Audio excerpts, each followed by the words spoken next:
Padre, bem-vindo, muito digno pároco desta comunidade paroquial, meu ex-professor e um grande amigo no ministério sacerdotal. Obrigado desde já por esta oportunidade. Caríssimos irmãos, queridas irmãs, há dias meditamos a grande mensagem da carta aos Hebreus, e esta carta quer nos revelar algo fundamental para a nossa fé, ao menos algo necessário para o nosso progresso na fé. Entendo que todos nós que estamos aqui nos reconhecemos atraídos por Cristo, por Deus, o Pai, para a mesa da palavra ou para a mesa da Eucaristia. Convocados em nome de Cristo, atraídos por Deus, estamos aqui como comunidade reunida, erguendo os louvores de Deus por tudo aquilo que Ele fez na vida da Virgem Maria. A carta aos Hebreus nos recorda esta grande verdade. A salvação que Deus nos deu em seu Filho é uma salvação eterna. É uma salvação perene. Porque se nós pararmos bem para pensar, nós perceberemos na etimologia da palavra que outras pessoas poderão nos salvar. Que outras pessoas poderão nos socorrer. E que outras pessoas poderão fazer por nós aquilo que não conseguiríamos fazer por nós mesmos. Então, na finitude desta vida, neste mundo, ou neste vale de lágrimas, quem não precisa ser salvo? Quem de nós não precisa deste socorro generoso dos irmãos? Pois bem, meus irmãos, mas há uma verdade mais profunda que esta carta nos revela, e que nós devemos buscar esta verdade conforme o seu autor nos pede, dando a nossa própria vida, travando uma luta contra o pecado, travando uma luta contra a maldade, travando uma luta muito séria, até custar a nossa vida. Diz o autor da carta aos Hebreus, até custar o nosso sangue. É isto mesmo. E esta luta se manifesta à medida que a gente vai progredindo na fé, à medida que a gente vai se aprofundando no conhecimento de Deus. Se todos os outros podem, de certa forma, nos salvar, mas só há uma pessoa, e nesta salvação, só Ele restitui a nossa dignidade. A dignidade ferida pelo pecado, a dignidade ferida pelo desamor, só aquele que salva para sempre, que salva eternamente, só Jesus Cristo pode nos salvar de forma inteira. Só Jesus, deste modo, meus irmãos, pode nos salvar como de fato nos oferta a sua salvação diariamente. E com o coração dócil, aberto, com a generosidade da nossa oferta de vida, nós devemos acolher em cada momento, todos os dias, a oportunidade que o Senhor nos dá do recomeço, da reconciliação, do coração que estava estraçalhado pela dor, pelo pecado, e que agora desce à casa do bom oleiro. É esta experiência que nós precisamos sentir. Este Deus que nos salva em Jesus para sempre é o Deus que vai remodelando o nosso coração. É o Deus que vai nos colocando nos eixos gradativamente, a par e passo. À medida que nós vamos nos aprofundando no conhecimento de Deus, vamos despertando também em nós o anseio do salmista. Senhor, é a vossa face que eu procuro. Não escondais a vossa face. Este é o grande anseio do nosso coração. É quando nós fecharmos os olhos para este mundo e abrirmos os nossos olhos para Deus, nós enxergarmos o rosto e a vida que nós tanto procuramos neste mundo. Então devemos fazer claramente esta distinção. Aqueles que nos salvam temporariamente, aqueles que podem fazer por nós algo favorável, jamais podem assumir no nosso coração e na nossa vida aquilo que é próprio de Deus, a centralidade. Nunca abdique do serviço ao Senhor por causa dos finitos. Nunca abdique do serviço ao Senhor por causa dos temporários. Nunca saia do caminho de melhoramento ou caminho de conversão por causa das situações deste mundo. Há uma grande diferença. Nesta luta que nós travamos pelo pecado, alguns de nós caímos e permanecemos na lama. Outros de nós, quando caímos, já estendemos o braço, pedindo socorro de Jesus, para que Ele vá restituindo e vá refazendo o que o pecado quebrou. Isto é lutar dando a própria vida, custando o próprio sangue. Não desistir do caminho, não desistir da conversão, permanecer perto do Senhor sempre, em toda e qualquer circunstância, para que, sentindo a força que vem do alto, e com as mãos do Senhor remodelando a nossa vida, ferida pelo pecado, nós possamos assim retomar o nosso caminho de reconciliação com o Pai. Que tema feliz escolhido para meditar a Virgem de Lourdes. Maria, modelo da Igreja. Meus irmãos, o protótipo que é a Virgem Maria, ela é sobretudo este grande modelo para nós, porque ela já goza na plenitude, na glória dos céus, aquilo que nós enxergaremos um dia com o nosso próprio rosto. Este anseio do salmista da face de Deus pertence tão somente a nós, porque a Virgem Maria já o contempla como nós o contemplaremos um dia na glória. Se nós permanecermos firmes no propósito, se nós permanecermos firmes na luta que custa o próprio sangue, que custa a própria vida. Esta, a Virgem Maria, é para nós modelo, isto é, antecipação. Quem é modelo é porque já peregrinou muito. Quem é modelo é porque já avançou na peregrinação da fé. E a Virgem Maria é esta mulher, antes de mãe, fiel discípula, antes de mãe, fiel seguidora. Por isso nós podemos fazer dois comparativos aqui.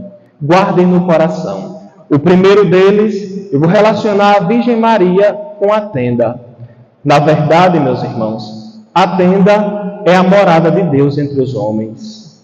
Assim foi no antigo Israel, quando o povo, liberto da escravidão do pecado, longe das amarras do faraó, antes de sentir o sedentarismo da terra prometida, antes de construir a sua própria vida, vejam, nós nos lemos e nos enxergamos dentro da história do povo de Israel. O povo, quando estava caminhando o deserto adentro, parava, montava suas tendas, desmontava também suas tendas e continuava o seu caminho.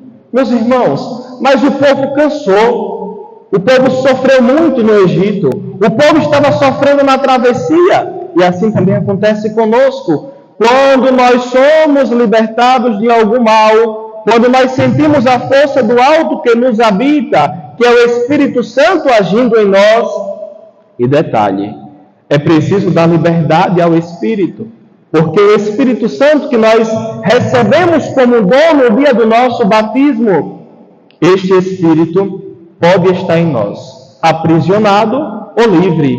À medida que você vai dizendo sim na sua travessia, à medida que você vai avançando como a Virgem Maria na peregrinação da fé, você vai dando liberdade à atuação do Espírito Santo na vossa vida. À medida que nós vamos dizendo não a Deus e vamos construindo a nossa condenação eterna ou a nossa salvação eterna, meus irmãos, à medida que nós vamos dizendo não, nós vamos aprisionando a atuação do Espírito Santo em nós. Maria era uma mulher livre no Espírito, mas voltemos à comparação. Quando o povo não estava no deserto, armava a tenda. E quando Deus queria se manifestar como sinal ao povo, um dos meios que Deus utilizava para se manifestar ao povo, para conversar com o povo, era a nuvem, a Shekinah. Quando na tenda da reunião, naquela tenda, Moisés falava com Deus. Moisés sentia a força da presença de Deus. Moisés sabia que a Shekinah de Deus repousava na tenda da reunião. Pois bem, olhamos para Maria e a enxergamos como a verdadeira tenda. A tenda do encontro de Deus com a humanidade. A tenda da misericórdia de Deus, que não se esqueceu de ter piedade do povo pecador. A tenda da misericórdia de Deus, que não deixou a humanidade, tal qual uma ovelha desgarrada, caminhar para o precipício, mas que a socorreu na verdadeira tenda. O consolo do povo no deserto era saber que Deus estava com ele. O consolo do povo no deserto era saber que o seu líder, Moisés, falava com Deus e de Deus recebia as instruções. Meus irmãos, se nós pararmos bem para pensar, nós vamos perceber que de Deus nós também recebemos uma grande comunicação.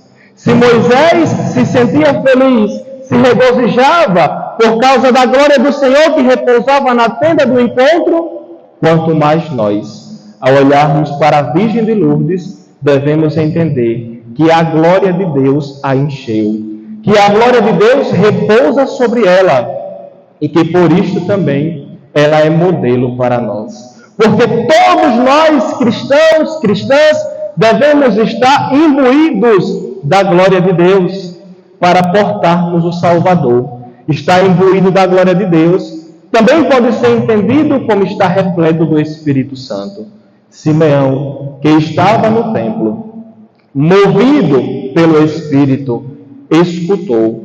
Foi ao encontro da Virgem e porque estava cheio da glória do Espírito, Simeão tomou o menino nos braços e profetizou.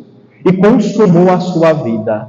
A grande graça que nós recebemos, o poderemos ainda receber neste novenário é esta: a glória de Deus repousa na vida da Virgem Maria.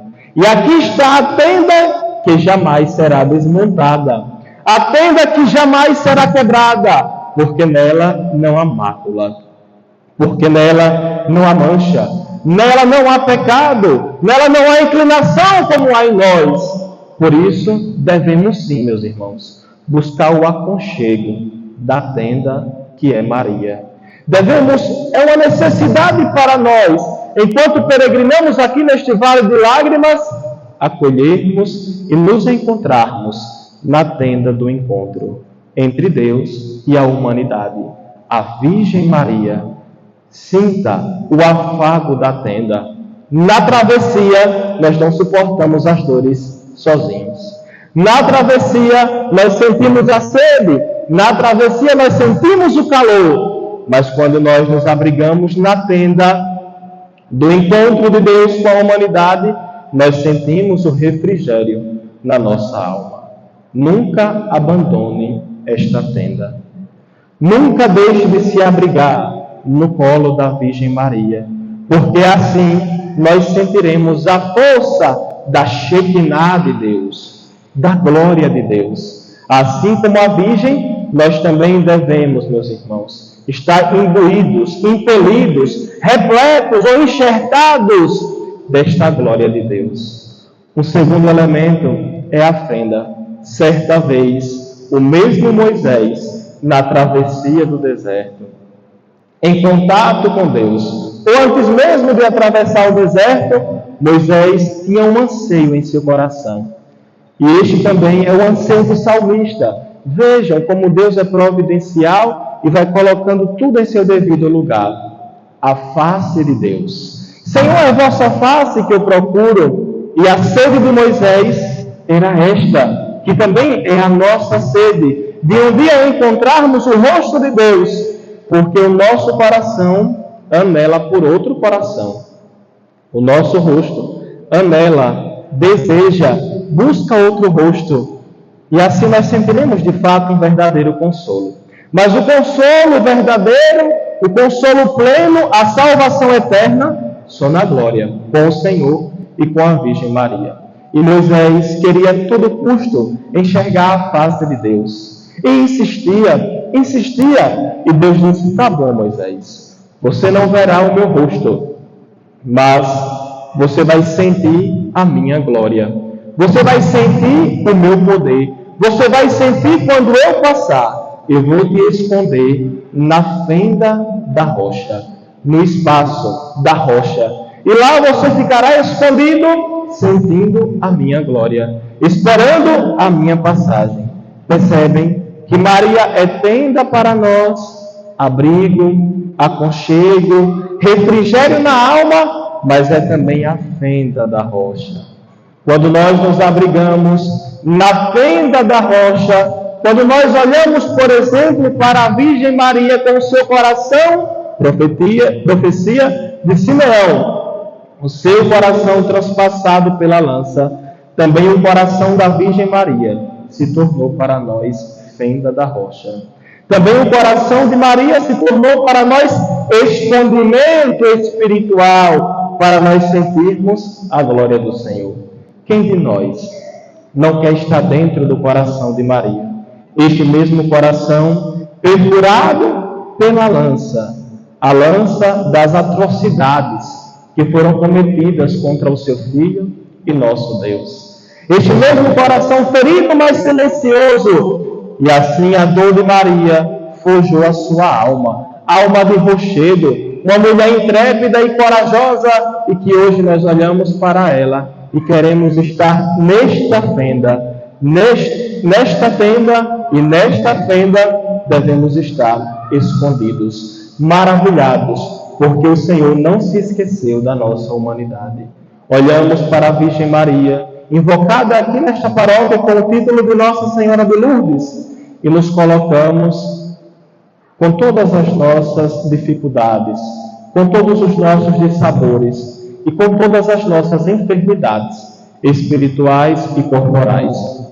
E pedimos o seu grandioso auxílio para que ela, que é modelo, vá abrindo o nosso caminho, vá nos conduzindo sempre a Jesus, o seu Filho, porque se no céu tem o corpo de Cristo, a nossa humanidade já glorificada por causa de Cristo, é bem verdade que a humanidade da mulher, da Virgem Maria, da verdadeira mulher, agora está glorificada no céu. Bendita Maria, que para nós é modelo e que nos espera para nos dar abrigo e para nos esconder também no seu coração ferido pela dor. Que nós sejamos perseverantes no caminho do bem e que possamos assim ir construindo também a nossa salvação, isto é, dando sim a Deus, um sim generoso, porque a nossa salvação é justamente isto. À medida que vamos escolhendo na vida, as nossas escolhas vão construindo a nossa casa no paraíso, ou as nossas escolhas vão destruindo a nossa morada no paraíso. A Virgem é modelo, porque a sua humanidade foi toda para o Senhor. Que o nosso coração seja hoje entregue nas mãos de Maria e que ela o eleve aos céus. Sabem por quê? Porque nós só seremos salvos se nós colocarmos os batimentos do nosso coração nas alturas.